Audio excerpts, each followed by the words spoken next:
Are you ready to not be impressed by another emulation device out of China? Well, I hope you are. But maybe you'll actually love this thing. I don't know. I do have some nice things to say about it, I think. I mean, shit, you could play this not Super Mario World game on this thing, plus well over 10,000 more games. This device is loaded with arcade games and a bunch of games from a select few retro consoles. So I'm not sure what to actually call this thing. The company that sent it to me for purpose of review has it listed as the new Pandora Legends DX arcade console, but when you boot it up, it wants to call itself the Pandora RRTV 2022. So I don't know. I mean, it's having a crisis here, I guess.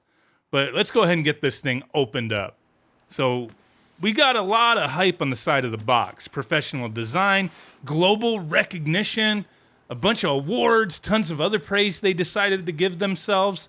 I mean, we know we're in for a premium time, right? So it comes with all the usual crap. Extra buttons, a VGA cable, HDMI cable, power cable, plus a useless manual. I say useless because, sure, normally I don't refer to manuals on devices like this, but this time I did, and well, it was useless. It explains how to change resolutions, but it doesn't work. So we stuck with the default resolution of 720p and 16:9 aspect ratio.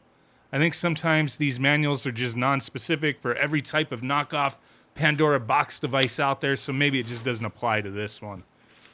But overall, the arcade stick actually looks okay. It's all plastic.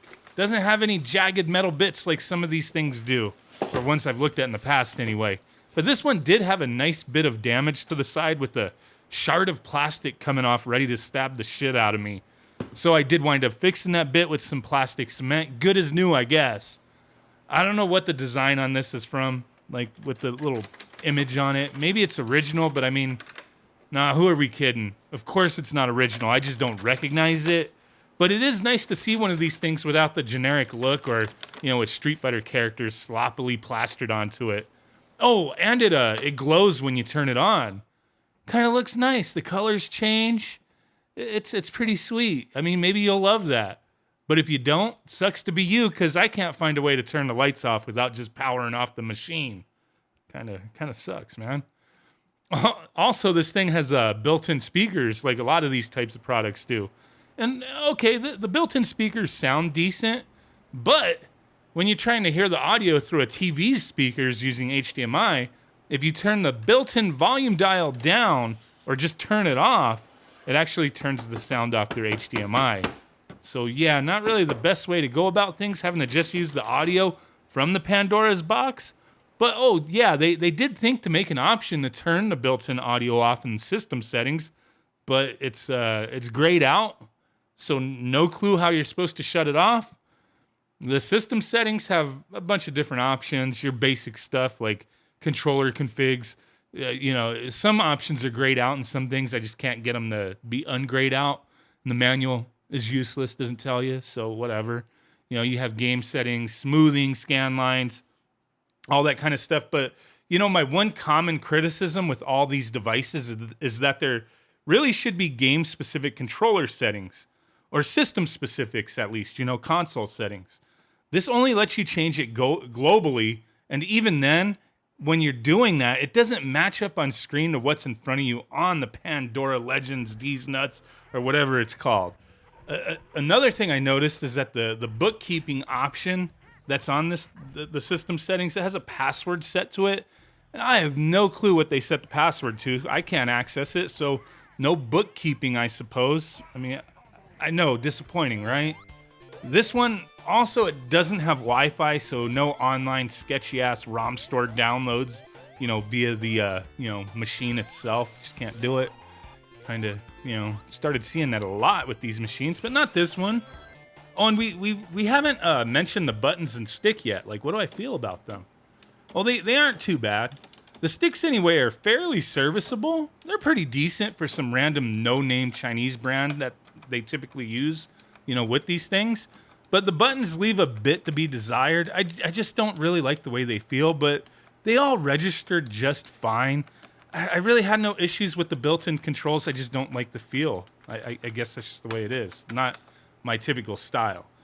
Now, I didn't have any latency issues either, which is surprising. The system actually performs decently well, but we do have some issues to point out. So the game list, there really isn't any organization going on here that makes sense, not to me anyway.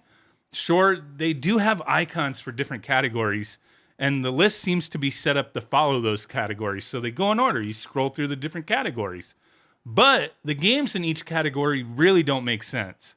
So you have fighting games, sports category, action, puzzle games, and a few other categories, but you will quickly see each one is just a dump of games that doesn't all fit those genres. Even the 3D games category doesn't make sense until you realize they probably just meant PlayStation 1 games. Not all the games are actually 3D rendered games. Why not just call it PlayStation, right? I don't know what the deal is with that. Now, going through the game list, it does take forever as there's so many games here. So using the categories, would have been more helpful, but okay, you also do have a search function, but that doesn't even work properly. And the character count for letters you could type is limited, so some games you can't even search for properly. You got to narrow it down with just a keyword. And then when you go through that with the search function, you got to search through a list that it comes up with when you do that. Another thing that you'll notice in the games list is a million versions of some games. Like each of the King of Fighters games has a ton of ROM hack versions randomly thrown about the list. It's not even all in order. They'll be just thrown around.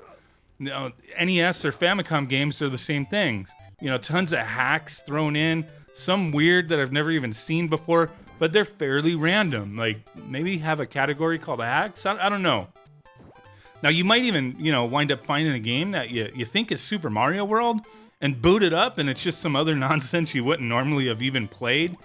Just these weird hacks. And, for a lot of these games, you can't even go by what the snap video is, as a lot of them are just incorrect to begin with. So it's kind of like a roll of the dice. What are you going to get here? It's a gamble.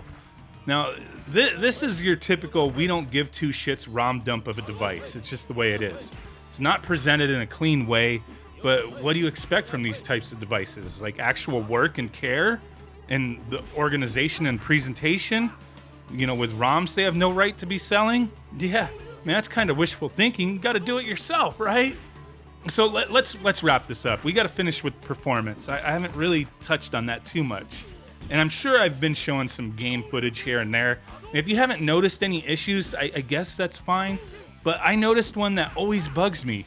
Screen tearing out the ass. Probably 90% plus of the games I played on this thing had noticeable screen tearing.